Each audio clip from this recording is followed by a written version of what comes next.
Dr. Umar, Dr. Umar, Dr. Umar. So you got your citizenship for Ghana, right? Kudos to you. Keep pushing this pan goofyism to our people. Um, and now the Ghanaians are telling uh, so-called black Americans to come back home. Please knock it off. Knock it off. First of all, America is our home. And Dr. Umar, it's time to expose you for who you are. You are an agent of the colonizers. And they have always used melanated people against melanated people. You are a sellout to our people. That's who you are. And I'm gonna expose it. Yeah, we see you, Dr. Umar, or should I say Jermaine Shoemaker. Yeah, I know somebody that done did your genealogy. We know you're not an African. You're an American. But we know you're Garveyite. You're a disciple of this brother right here. So I'm about to expose who you really are. You're an agent. You're an agent of the colonizers, just like this brother was. So let's see who he is. When Marcus Garvey first arrived in the United States in 1916, he quickly found his way to many of New York's most prominent black radical activists and intellectuals, and at least briefly, Garvey enjoyed their support. He's not even from here. He arrived in the U.S. in 1916. So let me further expose. Because once you see who he is, then you're going to understand who Umar Jonhson is. Because he's a disciple of this guy right here. By 1928, Philip Randolph and other black leaders, some who had supported Garvey after his arrival in the United States, come to believe that Garvey's program for black advancement was unsound, that Garvey himself was I can't see that word. It's so small. But okay. In other words, it's saying they stopped believing in him. They start seeing through his bull. Uh, they start seeing through him. So, peep game. Though they admired his skills as a propagandist, their prominent black critics decided Garvey's proposed solutions for the problems of so-called African Americans. They believed that his plans for black progress, including the Black Star Line and the establishment of the Pan-Africanism Empire, were unrealistic and all uh, and all and ill-advised. This is really small. It's hard to read. And so people who were supporting him, they started to see through it, and they said that it was ill-advised and considered the Universal Negro Improvement Association titles in the military, all the stuff he was putting together, they said it was preposterous. And that they thought Garvey, with his assumption of a regal posture under the title president of provisional president of Africa, to be a title more than they called him a buffoon for all of these ideas and stuff he was trying to put together. And they realized that he was just pimping on them. He was just fleecing them. Something like, Dr. Umar be doing to our people. This the guy he learned it from right here. You dig? So peep game. It says federal investigations into the finances of the Black Star Line, along with blistering analysis of the shipping line by W.E.B. Du Bois in the NAACP's Crisis magazine gave fuel to Garvey's black critics. So they were just pretty much getting fed up with his his foolishness and what he was trying to do. Yeah, so and here's where it get real. Check this out. The Garvey Must Go campaign gained momentum after Garvey held a secret meeting with Edward Young Clark, the leader of the Ku Klux Klan, in June 1922. Immediately afterward, Randolph and Owens Messenger magazine published an article entitled Marcus Garvey, the Black Emperor Wizard, becomes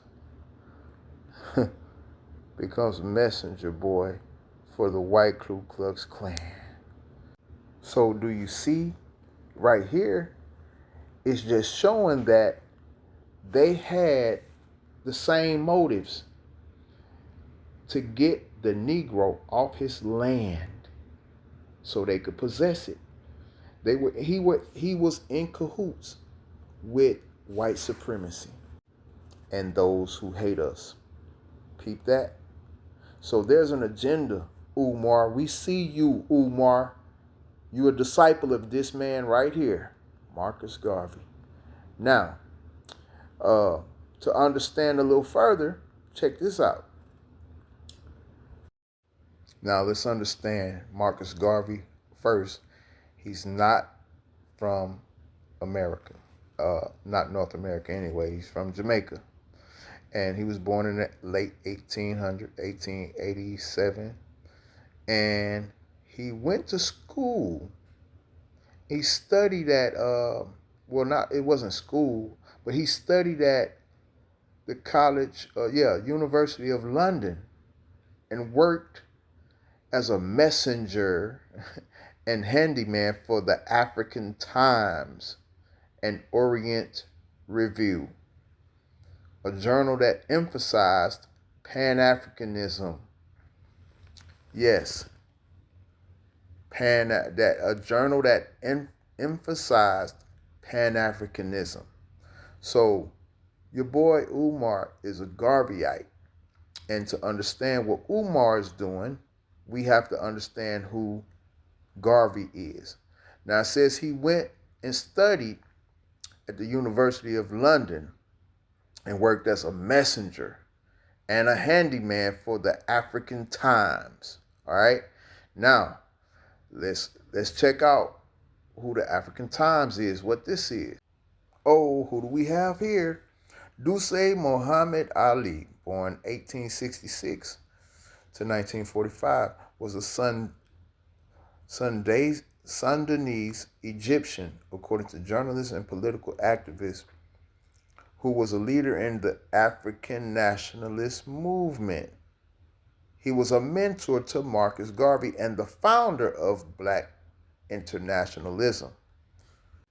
He founded the African Times and Orient Review in 1912, the first black-owned and edited newspaper in the UK with a national and international presence. Founded the Comet Press Ltd. And the Comet newspaper in Lagos, Nigeria. Advocated for unity between colonized people and resistance to racism. Inspired Marcus Garvey and Elijah Muhammad. And guess what else he was, guys? An actor. Yes, he was an actor. He wrote plays and edited and went and toured around many countries acting. That's right. So this is Marcus Garvey's mentor, who is an African. He's not a Negro. And now, peep this. Garvey was the founder of the Universal Negro Improvement Association and African Communities League. So the thing is, Garvey was not from here. He's not one of us. He's a foreigner who was mentored by another foreigner who's an African, who was an actor. Also, Garvey was in cahoots with the KKK. as we seen in these articles, right? So these are foreigners who were agents of the enemy of the Negroes. And they were in cahoots. Now, the Negroes are not the same as the Africans. And there's many books who give reference to that. But I'm going to let Muhammad Ali explain to you in this short video what I'm talking about. Because he had a revelation on exactly that. We couldn't eat in the restaurants in Louisville. We couldn't eat downtown. One day I saw two Africans go in with their robes and their turbans. They couldn't speak English. I heard the man say, "Let him in, they're not Negroes." I said, "Something's wrong. I can't say it's because I'm black, because they're so black and they're blue." But I saw two Africans go in with their robes and their turbans. They couldn't speak English. I heard the man say, "Let him in, they're not Negroes."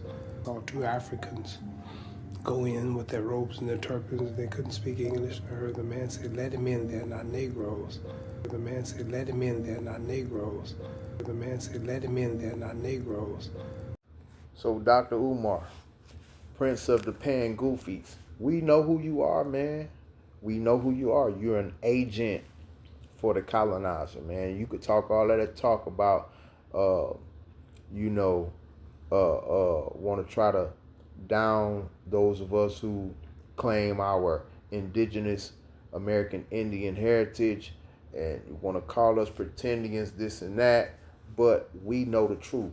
We know, we've done our genealogy, and from the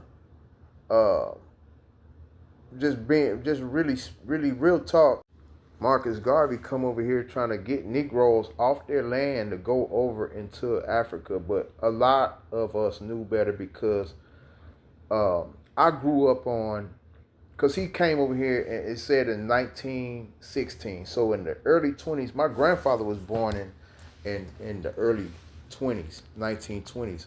I got great grandpa. I got land that is generational air property that I grew up on both sides of my family. So that dates back in my family a long time, like years ago, early 1800s. So Marcus Garvey and his disciples, like Umar Jonhson, are just agents in cahoots with the colonizer to get the Negro off of his land and trick the Negro out of his inheritance. So that's why you got to know who you are, man. And it's 2025, and we not going for this goofy stuff no more. You ain't tricking my people with this pan goofyism, my brother. Quit tripping. Yeah, we see you, bro. We see you.